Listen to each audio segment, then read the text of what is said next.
চিরদিদা যখনই আসে আমার সাথে দেখা হচ্ছে না, অথচ দেখ ফার্স্ট কলটা কিন্তু আমিই করেছিলাম।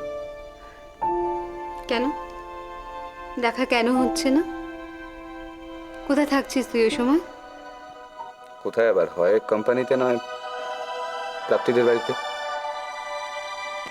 এই শোন, এরপর যখন চিরদীপদা আসবে আমায় একটা কল করবি তো, আমি ঠিক চলে আসবো।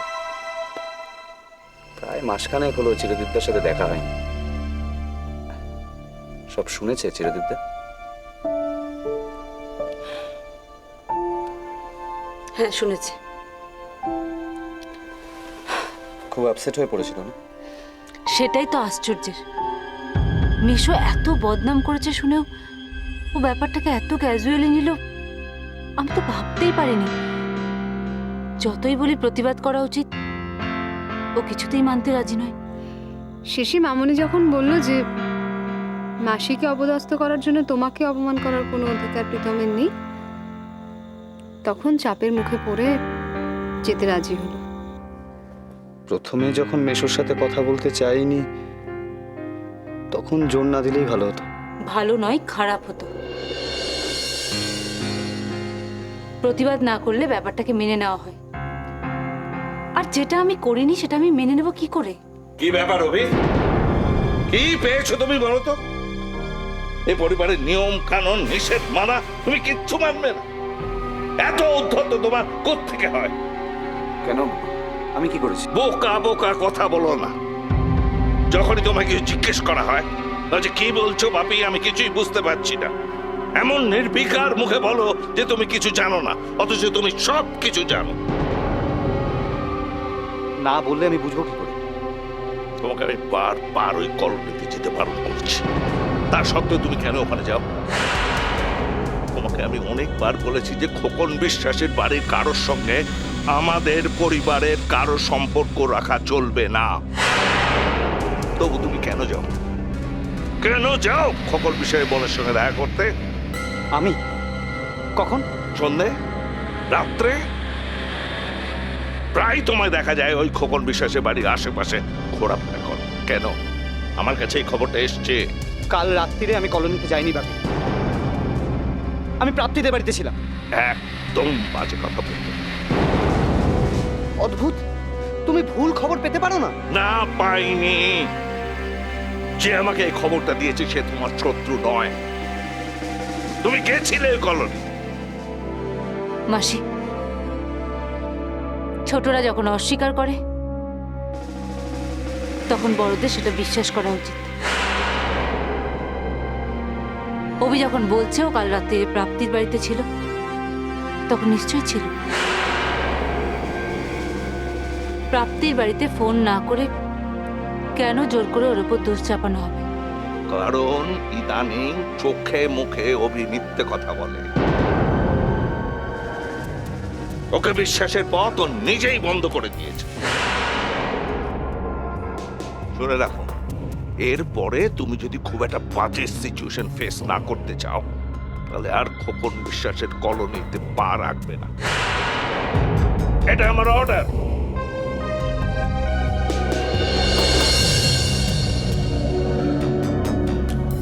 অভি, তুই কলোনিতে গেছিলি? হ্যাঁ আমি গেছিলাম কলোনিতে। তো কি হয়েছে, আমি কলোনিতে গেছি তো? আচ্ছা কলোনিতে যাওয়া মানে কি খোকন বিশ্বাসের বাড়িতে যাও নাকি? তুই এই কথাগুলো তো বাপিকে নম্রভাবে বললেই পারতিস, তাহলে অসভ্যতাও হতো না আর প্রতিবাদটাও হয়ে যেত। কেন বলতো? এত প্রশ্ন উঠবে কেন? আমার কি ব্যক্তিগত স্বাধীনতা বলে কিচ্ছু নেই? আপনি শুধু চোখ রাঙিয়ে আমাকে চুপ করেই রাখবে? শুনে রাখ, আমি কলোনিতে যাব, আমি যাবই, আর সেটা আজ রাতেই যাব। কেন যাবি তুই? তনু তো তোর সঙ্গে কোনো যোগাযোগই রাখে না। সেটা বাপি জানে? জানে না। না জেনেই চিৎকার করাটা বাপি স্বভাব হয়ে গেছে। আজকে মেনে মেনে তোর এই অবস্থা হয়েছে। আমি বাপির এই অন্যায় আবদার কিছুতেই মেনে নেব না। আমি যাবই কলোনিতে।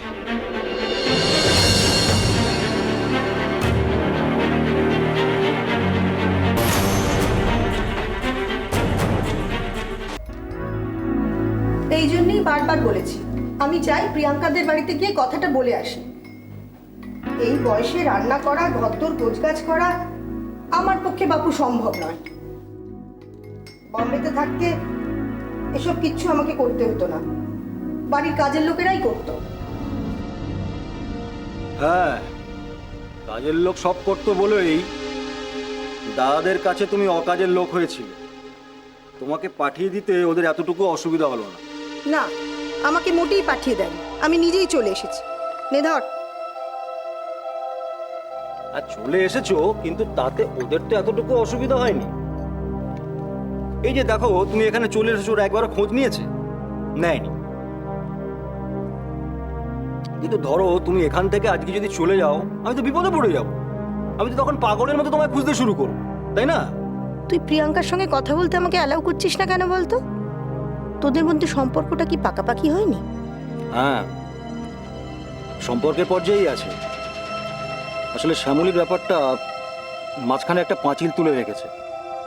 তাছাড়া ডিভোর্সের 1 বছরের মধ্যে যদি বিয়ে করি, তাহলে তো রায়বাড়ি হাতে অস্ত্র পেয়ে যাবে। ওই জন্য আমি একটু ওয়েট করতে চাইছি। ঠিক আছে, সে তোর ব্যাপারটা তুই বুঝবি। তবে রায়বাড়ি যেন কোনো রকমের টের না পায় যে তুই যেন ওদের কথা, শ্যামলীর কথা, ডিভোর্সের কথা এইসব ভেবে বিয়ে করছিস না। তাহলে কিন্তু ওরা পেয়ে বসবে। ওদের কে জানাতে? তাছাড়া যোগাযোগও তো নেই। দেখো মা, বিয়ে করতে হলে ঘরটা তো আগে গোছাতে হবে। তার জন্য অনেক টাকার দরকার। অলোকদা ব্যবসার জন্য যে টাকা দিয়েছে সেটা এত ইনসাফিসিয়েন্ট যে ফার্স্ট ইনভেস্টমেন্টের পরেই ক্যাপিটালে টান পড়ে গেছে। তোর উচিত ছিল ঝোঁকের মাথাতে বাড়িটা না কিনে বাড়ি ভাড়া নেওয়া। তাহলে এই বাড়ি কেনার টাকাটা তুই ব্যবসায় লাগাতে পারতিস। এমন বলো না, বাড়িটা না কিনলে শ্যামলী ওর গয়না বিক্রির টাকা আমাকে দিত। প্রীতম, কিরে মুখটা ওরকম বাংলার পাঁচের মতো করে ফেললি কেন রে? মাসিমা কেমন আছেন? ভালো।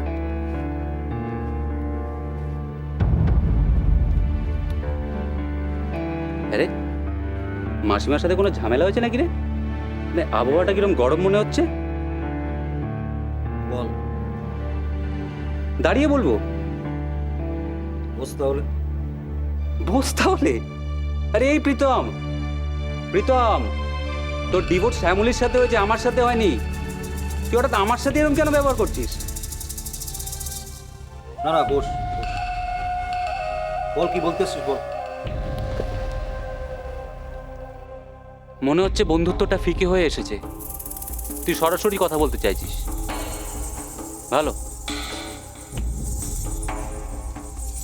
হ্যাঁ রে প্রীতম, তোর আর শ্যামলীর সম্পর্কটা তো আমিই করে দিয়েছিলাম।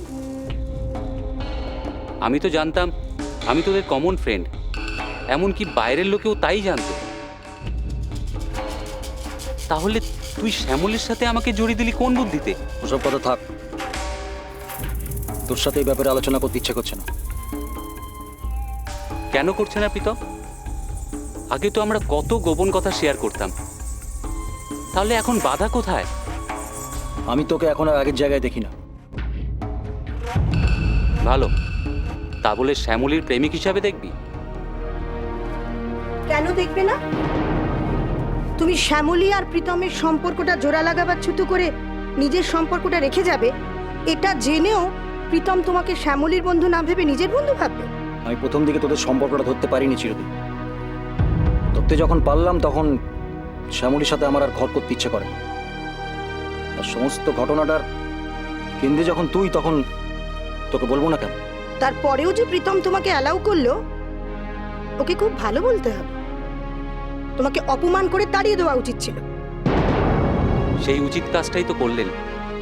আমি চলে যাচ্ছি। প্রীতম, আমি তোর বন্ধু না হলেও তুই আমার এখনো বন্ধু, তাই এই অপমান আমি গায়ে মাখছি না। আমি কিন্তু আবার আসবো দুটো জিনিস জানতে। শ্যামলীর সাথে তুই আমাকে জড়িয়ে দিলি কোন বুদ্ধিতে? এক, আমার সাথে শ্যামলীর সম্পর্ক আছে এরকম আজগুবি চিন্তা তোর মাথায় কেন এলো? আর দুই, প্রিয়াঙ্কা নামে মেয়েটিকে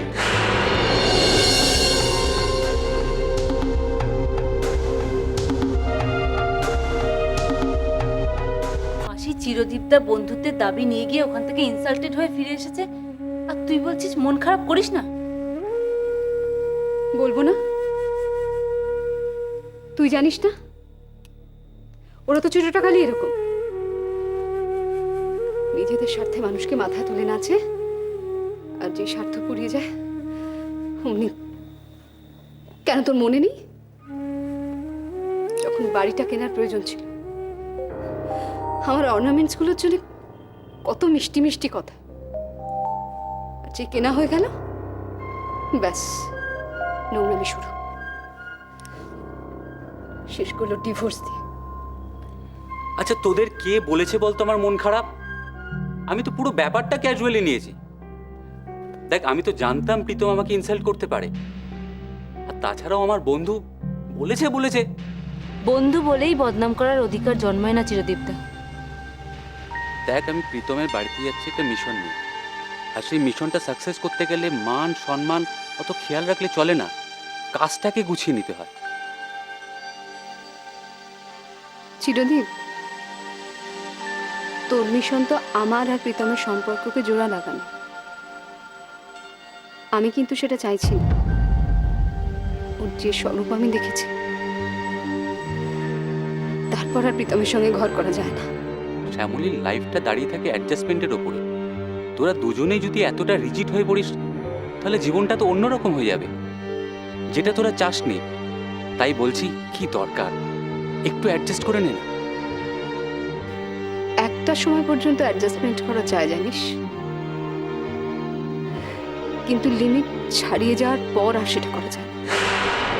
ও আমার সাথে যা করেছে, যা বলেছে, সেটা যদি তুই শুনতিস তাহলে বলতিস না। সে তো প্রথম দিনই শুনেছি, আর যেটুকু শুনিনি সেটা তো প্রীতমের বাড়িতে গিয়েই শুনে এসছি। তারপরও তুই বলছিস আমাকে অ্যাডজাস্ট করতে? নিশ্চয়ই, অবশ্য যদি আমি প্রীতমকে অ্যাডজাস্টমেন্টে রাজি করাতে পারি তাহলেই। তোরা দুজন সুখে শান্তিতে ঘর সংসার করবি, এটাই তো আমি দেখতে চাই। আমিও সেটাই চাই চিরদীপদা, আর সেই জন্যই আমি মেশোর কাছে ছুটে গেছিলাম, কিন্তু আমাকে ওখান থেকে অপমানিত হয়েই ফিরে আসতে হয়েছে। দেখ, তোরা অ্যাডজাস্টমেন্ট বল, রিইউনিয়ন বল, যা খুশি বল, আমি কিন্তু বিনা শর্তে কোনো কিছু আর মেনে নিতে রাজি নই। অ্যাডজাস্টমেন্টের কোনো শর্ত হয় না মাসি, এখানে দুপক্ষকেই বিনা শর্তে এগিয়ে আসতে হবে। সেটা সম্ভব নয়, ওকে আমার শর্ত মানতে হবে। যা যা বদনাম দিয়েছে সেটাকে উইথড্র করতে হবে। মামনি আর তোকে সরি বলতে হবে, তারপর যা ভাবার ভাববো। কিন্তু আমার ধারণা কি জানিস, ও এর কোনো কন্ডিশনই মানবে না, উপরন্তু তোকে আরো অপমান করবে। তাই আমি তোকে রিকোয়েস্ট করছি চিরদীপ, আর যাস না ওর কাছে। এর এগেনস্টে আমার অ্যাডভাইস শুনবি? তুই আমাকে বারবার যেতে বারণ করিস না, আমি যাবই। আমি ততদিন যাব যতদিন না তোর আর ওর সম্পর্কটা ভালো হচ্ছে। দেখ, যে সম্পর্কটা আমি নিজের হাতে গড়ে দিয়েছি সেটা আমি শেষ হতে দেব না, সেটা আমি নিজের হাতেই জুড়ে দেব। তারপর আমার ছুটি। কেন চিরদীপদা, ছুটি কেন? তোর বোকা, তুইও এটা সত্যি ভাবলি? আরে বাবা, আমি এই পরিবারের সাথে এমনভাবে মিলেমিশে গেছি, ছুটি চাইলে ছুটি পাওয়া যাবে না। প্রথমে দিদি এসে দরজা আটকাবে আমার। শ্যামলী, আজ চলি রে। মামনি, টাটা।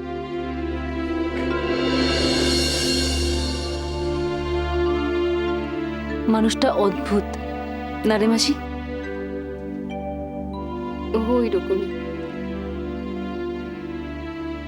অপরের জন্য করে যায় আর নিজের কথা ভাবেই না। ব্যবসার টাকা কত যে চ্যারিটেবল ফান্ডে দান করে না, তুই ভাবতেই পারবি না। সত্যি, বন্ধু বলতে যা বোঝায়, চিরদীপ তাই। এরকম মানুষ যদি দুনিয়াতে আরো বেশি থাকতো তাহলে পৃথিবীটা কত সুন্দর হতো, তাই না রে মাসি?